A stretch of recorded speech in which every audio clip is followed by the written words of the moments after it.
Yes,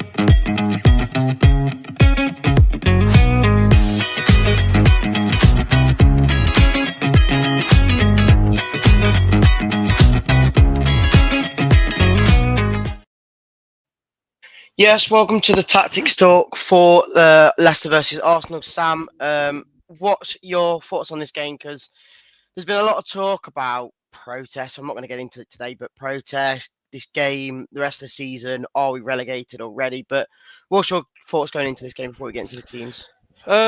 It's a tough one. It's one of the tougher ones of the season we're going to have to face. I mean, Arsenal last time out, they just beat Man City 5-1, so it's not going to be easy. But for me, I think it's a good opportunity to try and switch something up, actually play something a bit different. I think most fans are going to go tomorrow not expecting anything from the result, so I guess we'll see how it goes. But yeah, I'm going to at least try and keep pushing my different lineup. Yeah, like I said, the only positive, well, there is a positive on the spin on today for tomorrow's game is the fact that since the Man City game that they did win 5-1, they have got a lot of injuries out now. They have got a whole front line out. They have got Havertz out now for the rest of the season. They've got Saka out for a while, who's been out for a while as already, and then obviously they've got Martinelli out as well. So they have still got Sterling. They have still got a few other players that probably are better than our players, but overall, it is going to be a tough game, like you said. And we'll get into it, but like Gray says, please no Vestergaard, which again, it's going to be a difficult one to choose because there isn't many to choose from. But we will get into the team news, team selections. Sam, we'll start with you. Yeah. Go on, mate. What are you saying in goal? I think it's Hermanson again. When he's found his feet a little bit more game time, he is the best goalkeeper we have. Stolicic, fairly good replacement, had some good moments, especially in that Spurs win. And I think it's a good competition to have those two, fighting for that spot, even potentially, because as much as a lot of people might rate Hermanson as the number one goalie, I don't think there's anything wrong with that competition, that healthy competition. So if Hermanson has a stinker, then you can swap him around for Stolicic the next game. But yeah, Hermanson's 99 times out of 100 is usually bang on. So. Yeah, the one thing I will mention in goal is the fact that when Ruud always talks about Hermanson, when he was saying about, we do have players back like Ndidi, like Hermanson, he always mentioned him as the number one, which was obviously it's difficult because I didn't think Slicic had much wrong to be dropped, but when your main keeper, who you obviously bought last season to be your main starting goalkeeper, it's hard not to bring him back in when he is fit to play. So as much as I all mind Solicic being in there, you are right. Hermanson does go in because there's no wonder why he's probably one of the highest rated goalkeepers stats wise, and that's because we concede so many shots on goal. But he is stats. He is probably one of the best goalkeepers in the league for stats wise, and that's why he's in the goal for us at the moment. So, like Chris says, Mad starts in goal. Yeah, I think we both agree. I don't think me or Sam would probably disagree if we said that Stolicic was in goal. I don't think he's done too much wrong to not deserve a start. So I think the keepers isn't. It's not our issue going into the rest of the other 10 people that are on the pitch. No. And Gray, as Gray's put up there, Okoli and who? Yeah, I mean, we know that's probably the first name. Okoli had a fairly good game against Man U, and we've said it for the past 8 previous games that the defence that we've got now, and obviously we're limited on choice because we don't have many centre backs. So it's hard to say really who is a good centre back. But after Okoli's half decent performance against Man United in the cup, he does get back into my team. I'm going to play him on the right side, right centre back role. Yeah. I think we both agree that Okoli, after the performance there, and I think over the last, like the last 8 games, like you mentioned, he's not really seen the light. Obviously, you've got Okoli, Vestergaard, and Fazer have all seen teams if it's the 2 of them or a different 2 of them, but Okoli's the one that's never really been picked. So the first chance he gets, and he makes that big goal line save. I think, and he showed his passion just after the celebration after he did it. So for me, he goes straight back in mine as well. But we'll keep on your team. And who's your other 2 centre backs? For me, I'm going to put Cody in there as well. I think both Vise and Vestergaard, they're doing what I think they can do, which is not amazing, you know. Uh, You're putting Cody in the Andrew. middle then. Yeah, I put Cody in middle, and then I agree with Andrew. I'll put Reedy as my left back for the game. No, I'm going to swap it a little bit. I'm going to put Justin in there as my left centre back. Again, 'cause I think he's one of those players where we've said he's had a pretty stinky time on that right hand side. Um, we haven't swapped him out of the team. We've not even swapped him onto the other side of the pitch. So for me, having him in a more stable back five, obviously the two players that are going to sit above him with my wing backs. So I still want to keep Justin in my team, hence why he's on the left centre back spot. And again, like I said, I think he's had some decent games where that kind of defense. I think the more people you have in it, the better. Especially against someone like Arsenal, I don't think we should be playing with the high line or an out and out four as defenders, the four that we usually play with. So that's who I'm putting as my three centre backs. I might as well move on to the wing backs whilst I'm here as well. Yeah, go on, mate. You do it. Christensen, left wing back. Again, I think it's pretty obvious with Justin in the team who the other two players are going to be. But yeah, Christensen into my team as a left wing back, self-explanatory really, and then Koulibaly, right wing back. Again, not seen him in the league yet. Didn't really play much against United as well, did he? So He came on around the 60th minute, yeah, for the bit more of a refreshed team in that second half. yeah, and just hoping that kind of team, Koulibaly, he's got something to prove. Justin changing his spot could hopefully give him a little bit more confidence, and then adding a Coley had a good game. And for me, that defense, I think, is pretty much, if you're basing it on confidence and also structure, I think that's the best way we can move forward, especially into a team like Arsenal. Yeah, actually, I'm not. I wouldn't be disagreeing with you in saying that if we did start with a back three with the two wing backs, I wouldn't say I wouldn't be interested. But I'd say I am only going for this formation more because we just know it probably will be. Which again, I'm not opposed to changing it up like you have, but for me, I'm going to stick with the back four just because then there's a bit of a difference in the style as well.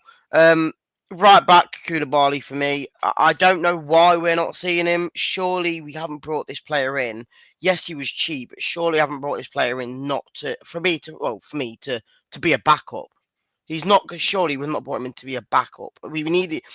Ruud said he wanted players who impact the game. Does that mean he's going to keep coming off the bench and impacting it, or is he a player that will be an impact into a team if he starts? I don't know, but yeah, Koulibaly for me goes in right back. And you know what? The couple of games we've seen him in, and I know it's a big game, and I don't think Christensen's done too much wrong, but just for a bit of a difference, and he's not playing against Saka now, I'm gonna go Luke Thomas. The last few games, I don't think he's put a foot wrong.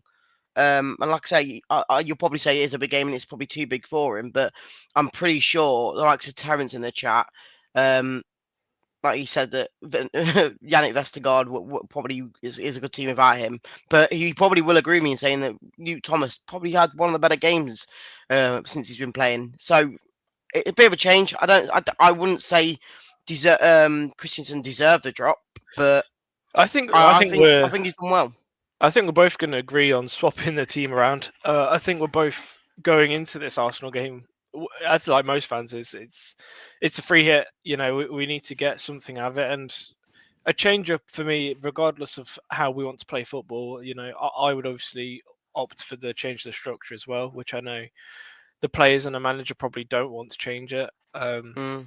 But that is what it is. But at least if you're going to not change it, try and put your better plays in there. And when you're trying to find out, I mean, it's a little bit embarrassing to be 24, 25 games into the season now, and not really know who the best players are at all. It's Because mental, in it. even when if they're not even playing good, you can go out there and lose games, but none of them are going out there and proving that they want to be in that team.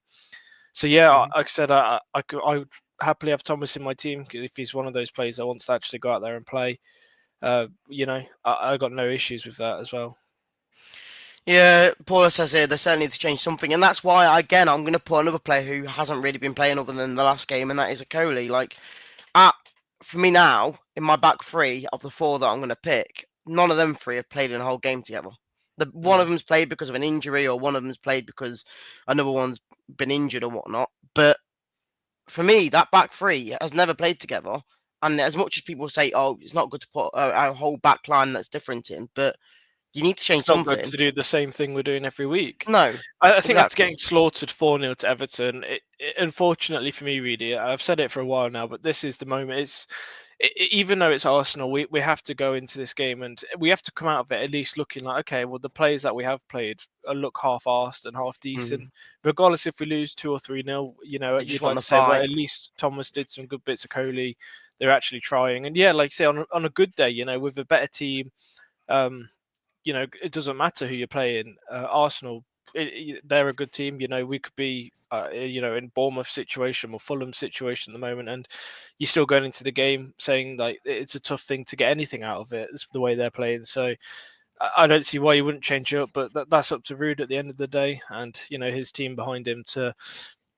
I mean, they do the training all week. They need to know who's ready because I can't imagine that it's the same players week in week out, and yeah, we'll see where it goes. See, this is the only spot I'm kind of trying to question who to put in because I pick of three players realistically, and I don't really want to put any of them in.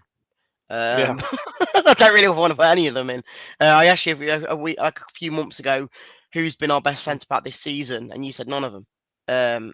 And we've obviously found out that Coley probably out of the four probably shows the most fight or the most at this pace and the moment in most sort of. time, 'cause they've Yes, all had I'm their not. moments This of is absolute uh, shambolic defence. we're only saying this. We're only saying about Cody because he had one good game against Man United. Yeah, Which again, we said that about Vestergaard when we beat yeah, Spurs, and he probably had one of his best games. Like I get it, but I'm gonna put Faze in.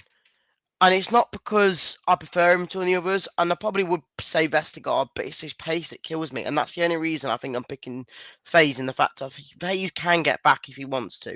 And I yeah, know we saw against Everton, and I was laughing my head off when we saw how lazy he was because he didn't even try in one of the goals. But like Scott says, go for FaZe because he's quicker than the other two, and yeah. that's the only reason I'm picking him. Yeah, I get what you're saying. Obviously, with your team, we're playing that high line football, possession based football still. So, if you're going to play that, you got to play it with the faster players because as soon as you get caught playing Hmm. someone onside on the halfway line, you're done for. If you've got Vesgard who turns like a truck trying to get back, so And I um, agree. I do agree you with know, Jordan, but yeah, then you said but FaZe is also a culprit of being a hot-headed player that will give the ball away. So for me, again, that's why in my team I just revert back to go a bit basic, go easy on the defense. Don't try and play high possession-based football with players that are not yeah. capable, or even if they think they are capable, and not to sound harsh to them, they're not good enough to try and play that way. Whether they think they are or not, they're definitely not because the way we're playing at the moment is just not working. And it was showed against Everton. We're trying to play the ball around the back, and you just lose it in stupid ways, like the fourth goal, gave away to them again. Absolutely calamity of defending that we did not need to do. So it's great when it works. It's not when it doesn't. Look at Man City. Hmm. They have a couple injuries and they struggle to implement that style. So how do you think little old Leicester under PSR constrictions signed one player for £3 million and sold or loaned about three or four away are going to do? That's just my opinion. I think a lot of fans they're torn. As much as I would like to say, like last season, I didn't think the football was amazing. At least in my opinion, I thought that it was a pretty dull way to play football. Hmm. But you could see why managers do want to do it to top players because it is just controlling the game in every aspect. But this year, like when we stayed up last time, it's just not how teams like us survive, and it's not how you win games against these bigger players and these bigger teams because there's not one player that should be going into the Arsenal game thinking that on paper we're better than them because we're not. That's just a fact. That's just a harsh fact, whether people want to admit it or not. But we doesn't mean we can't get anything out of the game, but we have to play to our own strengths to do that. Yeah, we'll move into the midfield then, Sam. And I think this is the first time this season since we lost Ndidi that we could say this is probably the best two and the most easiest part of the team to predict or even say we want to put in. So, am I guessing Sumari and Ndidi are these two Yeah, players in midfield? it's fairly obvious. Did he walks back into the team because again, Winks, I was speaking to Phil earlier about this. I said Winks, the step up to the Premier League from Championship. Said last year he looked like a fairly good player, very all rounded. Knew how to find the ball. This year, he's doing a lot wrong, and it's clearly a confidence thing. 'Cause he was doing a lot wrong against QPR in the cup as well. Mm. So I think a confidence does play a massive part into it, but he's making way too many mistakes, and it's unfortunate because he's a high roller for us. He's taking a decent chunk of the wages. So when we signed him last year and when we got promoted, I'd be like, yeah, he's captain material even for next season, but. He's really been lackluster, and it's not just him. I'm not digging at him. It's majority of the players have been lackluster, but Ndidi and Sumari have both actually, if the two decent players in midfield when they play, they're probably the least problematic player when you assess the whole game.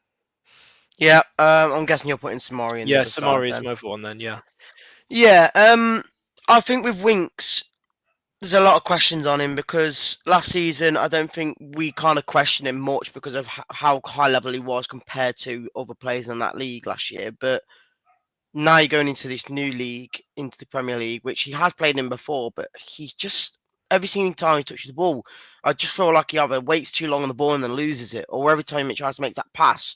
I can remember last season when we played Norwich and I think he had 100% pass accuracy, and I that's the feel like difference, every though, isn't it? game he wants to try and do that, and that's by being a bit more brave on the ball, and that means him losing it more. So I get he's trying to do stuff, but in It's this the league, level of it's football, not isn't it? possible. When Yeah. you're doing it against Norwich, against the players that, for Norwich, they've been down there for a couple of years now. They've lost some of their Premier League players. They're trying to rebuild themselves. Winks trying to do that against, Arsenal or even Everton, as an Against Declan example. Rice, yeah. Yeah, it's just, it's not going to work. It's not going to work. So yeah, he either No, needs to change how he's playing, or yeah, that's why he gets dropped. I don't think he's adapting well enough, or he's been told to play that way, and he's trying his best, but sometimes it's not enough, is it? no, I agree with you. We'll move into my team in the midfield then, and there's no even point talking about it. I'm just going to put exactly the same people in. I think like the difference was, and I know people previously have told me, "Oh, you were slating him at the start of the season," and I'm not just saying it was down to Cooper. Of course, it wasn't, but he was playing in a completely different role. He was playing more of a 10 role, which yes, we used him last season a bit more in that role with Enzo, but the level was a lot worse.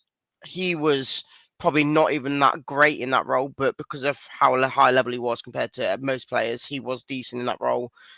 But for me, go putting him back to basics. When he came in with Ruud, he got a win, he got a draw, Yeah, and then he got injured, and then since then yeah, we've not had a he win. was having some good games under Cooper though, because Cooper did also revert it back to the defensive midfielder.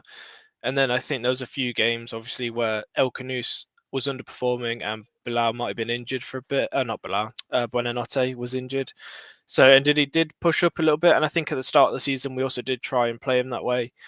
But defensive midfield is his spot. That's where he looks most comfortable in. And hopefully, alongside someone like Samari, who's actually having a decent little run at the moment, Yeah. it could help him. Like I said, we saw that centre back, the central defensive midfielders pairing together. God, that was a mouthful.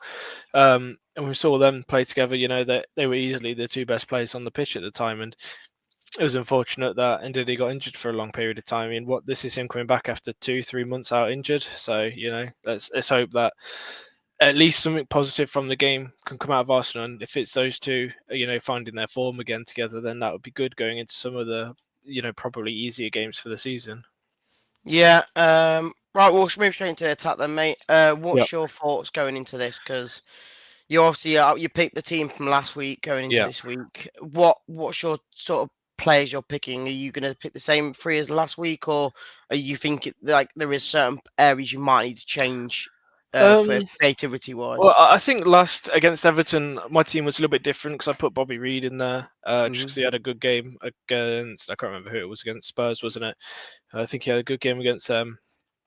So for me, I'm going to go back to again playing with the wing backs. I'll get rid of the wingers completely because I think they've been fairly useless for us this season.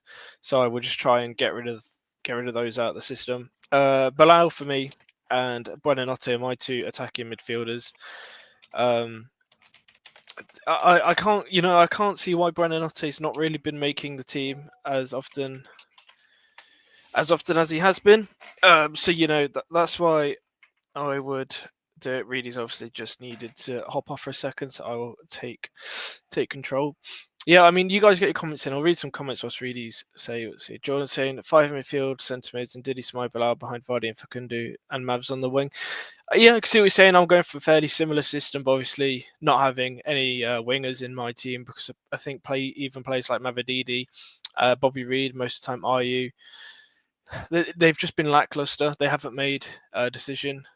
Gray saying he won't play Buonanotte and Bilal. He doesn't seem to. I'm not sure why. I think when we've seen them both play up top together, they've been fairly dangerous. And they are the two probably most creative players we have in the team at the moment. So I don't know why you wouldn't want to play either of them at the same time. It confuses me a bit. Skip, waste of money. That's what Gray's saying here. Yeah, we were discussing that as well. We were saying earlier that Skip, it was when you've got Samari in the team, he was why kind of spend that kind of money on a player? I mean, obviously we're thinking 100 plus games on a Premier League proven player, but apart from the first couple of games of the season, he's not done much. Reedy's back. I said I'm putting El Canus and Buonanotte as my attacking mids. I think it's got Okay. they're both strongest position as attacking mid, and they're both probably the most impactful players in our team at the moment, at least going forward.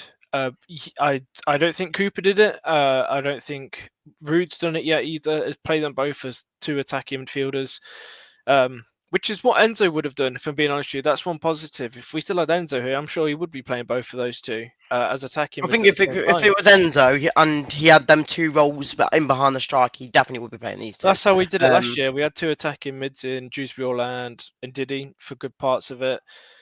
Obviously it fluctuated between players like Iheanacho as well. But yeah. for me, I don't know why manager doesn't. Either Cooper or Ruud, none of them seem to want to play these two together.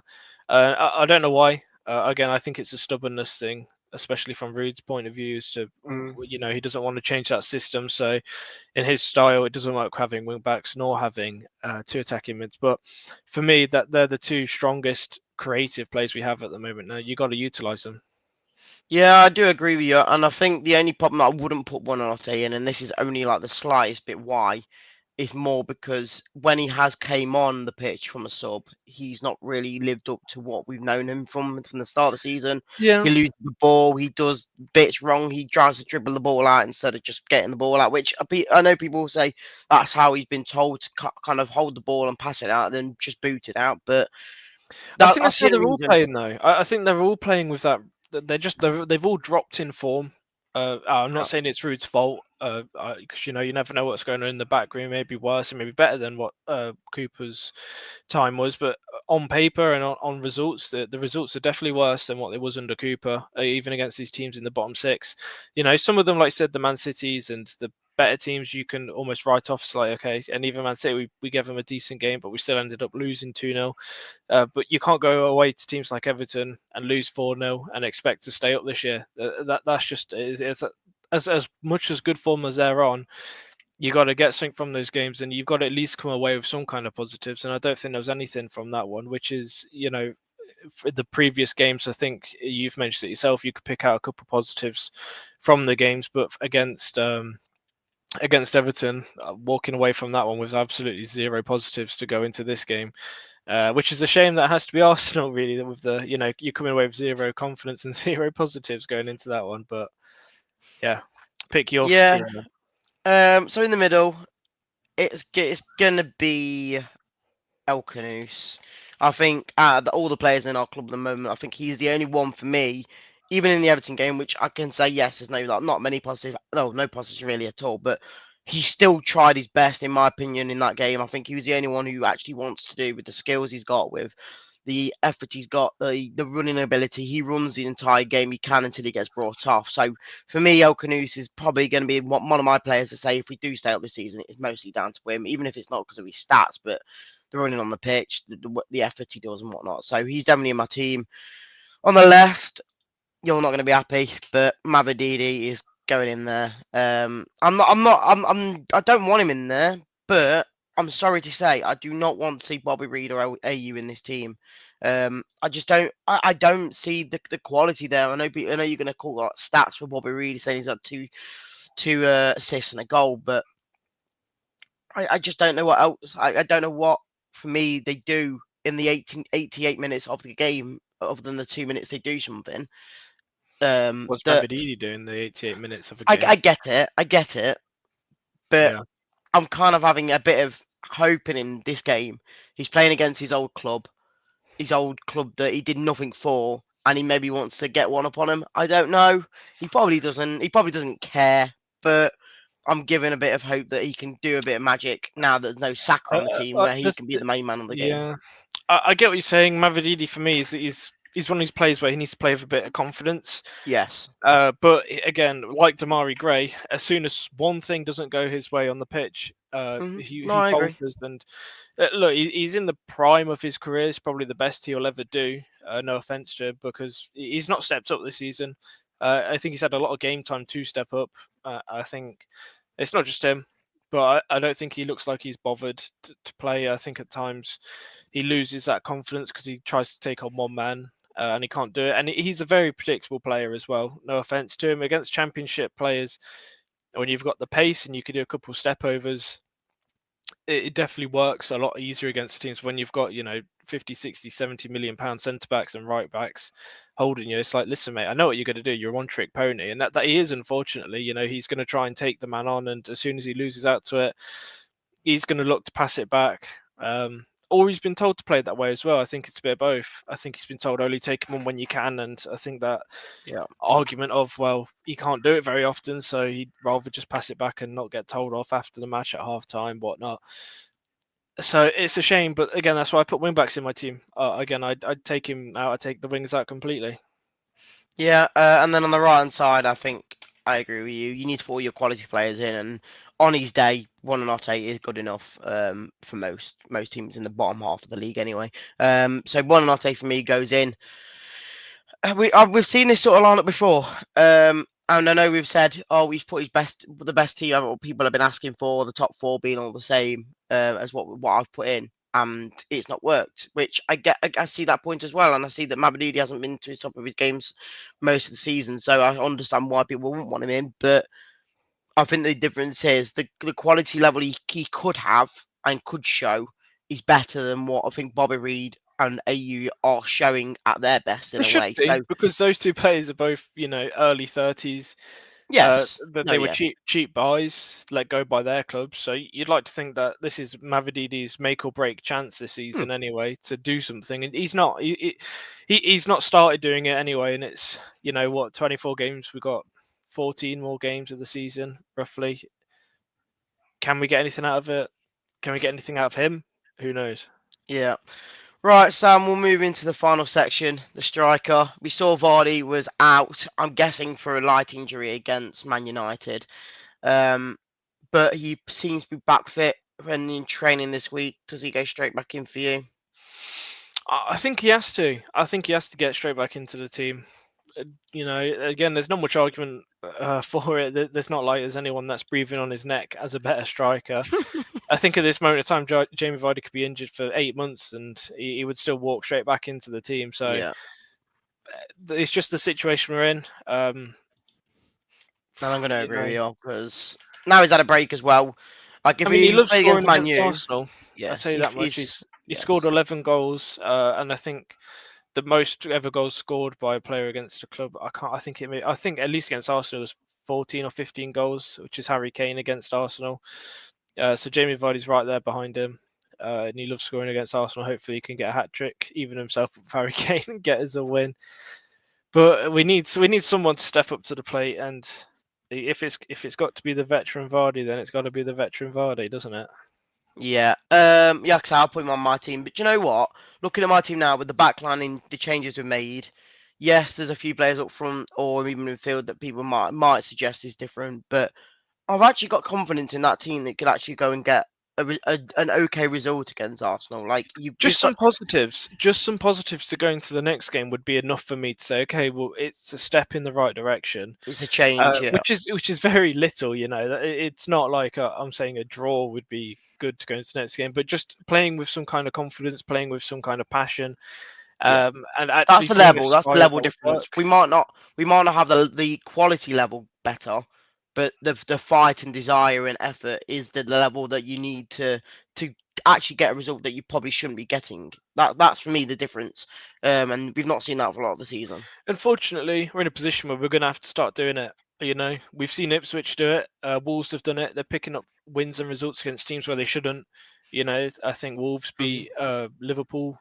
You know, when Wolves their beat manager Villa. came in, and yeah, Yeah. and Ipswich beat Chelsea, didn't they, as well earlier in the season? So we're in that We beat position where Spurs, but I know like it was a lot Spurs are of not in the a same category this no, season. no. I They're get that. having an Yeah, absolute stinker. So, but for me, Arsenal at home, I don't expect us to get anything, but we're in a position where if we we want to kind of stay up need this to. year, you Yeah. got to get wins out of somewhere because it could very easily, at the moment, we're like 2 points adrift from Wolves. That could change to 5, and then you're chasing again. You know, if we could pick up something against Arsenal, that would be better. Because don't get me wrong, we are in a 4-team league now. It's us, Ipswich, Wolves, and Southampton, and you probably write Southampton off because 9 points are having a bad season. Mm. Ipswich, they could flip a switch, they could get a few wins, a couple of draws, and then they start climbing ahead, and Wolves fall into it. The only way we stay up this season now is if Wolves, don't perform and we do, and same with Ipswich if they don't perform, because we're in almost a 3-team league where 2 of those teams are going to get relegated. So Yeah, you just you want to make got a sure you're the best one out of the 66% three. Yeah. chance, 66% chance of getting relegated now, um, based on the Wolves being in that and Ipswich. So we've got to be better. We have to be better than both of them, and that starts. Unfortunately, it's going to have to start against Arsenal because at this moment in time we could catch up, but if we don't get anything against them, it's going to slow starts to play. But it wasn't the day to do it against Arsenal tomorrow. It was against Everton and Palace and Mm. Wolves. They were Wolves. the Yeah. times to do it. But we've got to go into it now, trying to get something out of it. Yeah, the last comment of the day before we get on to score predictions is Terence saying, "Let Vardy be Vardy and give the armband to Wilf." I agree with that. I think don't give the captaincy to just to our striker because he is who he is. Like give the armband to a player who we know this season when he's been in, he's shown his quality. So give it to the player who we know will do the job, and I don't think he puts a foot wrong when he's in the game. So do you agree with that? Before we get into the score predictions? I think so. I think Vardy's a decent captain. I've always thought it's not easy to be a striker and a captain. I feel like it's really hard to try and manage plays when you're the person at the front. You're facing the goal. Hmm. You're not looking at your team from behind, which is why Wes Morgan as captain always worked. Because you could tell his defense what to do, you could tell the midfield what to do, and the next, like you say, next veteran player in that team is Ndidi, and he can relay the message backwards and forwards. Um, I've never Yeah. seen Ndidi do much of a captain's role before without the armband, to be honest with you. So if he was to get it, that'd be interesting. Obviously, it would be Vardy, and obviously it's Mhm. going to be more or less Reedy's team. But Justin's going to be right back and Christensen left back. These are the teams we want, but we know it's going to be rinse and repeat, bang that head against the wall again against Arsenal because that's just how we play at the moment. Yeah, I will agree with that. I would say the team I put out there, I'd much rather see that going and getting a Of result course, I would. against. I'd much rather that team than the team we have been playing. As much as I might disagree with a couple bits, I'd Yeah. rather see a completely fresh back four. Players that haven't played together yet in the Premier League. Yeah, I get you. Right, score prediction, please, Sam, before you do end the show. Ooh, This is probably going to be the hardest one of the season. I'll give you 2 score predictions from those. My blue Head over heart. heart. If I Yeah, put my blue tinted glasses on, um, then I would go 2-2. That's best. That's what I would go for. But realistically, I think if we come away with a 2 or 3-0 loss and some positives from the game, that's probably more realistic result. fair enough. I will do the same with you. If I put my glasses on, I will say, do you know what? I think we'll go 2-1. I think we'll get a win 2-1. I think Vardy will get one, and I think Mavadidi will get one. And then, if that happens, it'll be a miracle. And then one of their players gets a goal that was just fluky or something, hopefully. But then, realistically, it's hard to ever say that we're gonna. I don't want us to lose, but I get what you're saying. If they're on form and we're not, like we have been most of the season, they could get 2 or 3 against us. So I will say the same 3-0. Yeah. Unfortunately, but if we have just got to step up, and that's the difference now. Whereas even if you get trampled on, you can still win a game. It's like Bournemouth earlier in the season. I don't think we ever deserved to win that game. They had 30 shots on goal. We just had to do what we did to stop them doing it, even if they wanted that many shots on goal. So just do what you need to do, and you should get result out of it. And that's the main thing. We'll get a few Yeah. comments here. Andy says 2-1. How big are your Smaller glasses? than yours. I said 2-2. I'd love a 2-1, mate. Wouldn't that make for something? I said Yeah, we need a shock result this season. We've not had one yet against the big boys, so yeah. you know. No, I get you. Mike Rook says Arsenal will be resting their starters when it gets to 4-0 to them. Hey, half of their starters are all injured, so that's probably one of the biggest positives we've got going into this game. Yeah, having to If we, replace 80 million pound Saka with 50 million pound whoever on the bench. I'm sure they'll do all right still with their bench. oh, you got Really, they're I'm probably sure they'll be all right. the only player that you'd probably say is that high level now, other than them, is Sterling. But I think he has dropped off a bit as well. But God, yeah, but hopefully, even Sterling though, he would walk into this team, Reedy. Even if he was on crutches, he would be in our team. yeah. Jordan says 1-0, and Martin says 1-0. And then Jordan's last comment of the day says Bilal to score. Hopefully, mate. Hopefully, he needs to get his stats up. Hopefully, everyone scores, and then we just win 11-0. Easy, isn't Yeah, it? it could be, Football. wouldn't it? Could be, One could goal, be. one player, 11-0. Sam, appreciate you coming on. We will catch you all. I'm guessing tomorrow because I think Jamie's doing Yes, a watch I along. believe Jamie is doing a watch along for the Arsenal game. So keep in tune. Obviously, if you can't catch the game live or on telly, however it's being streamed, do obviously tune in for the watch along tomorrow. And as Rudy's just pulled up there, these are our show times. So aftermath show, which will be with Jamie again, first thing in the morning on Sunday. Fan zone show with Phil in the evening of Monday. Fox's Focus on Thursdays at 7:30 with Jono and Simon.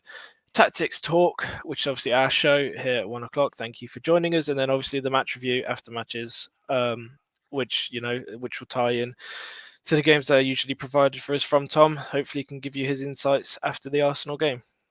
Yep. Well, appreciate you coming on, Sam, and we'll catch everyone who's been watching on either the watch along or Jamie's show, no doubt. Yep. So we'll catch you all next time. See you in a bit. Cheers.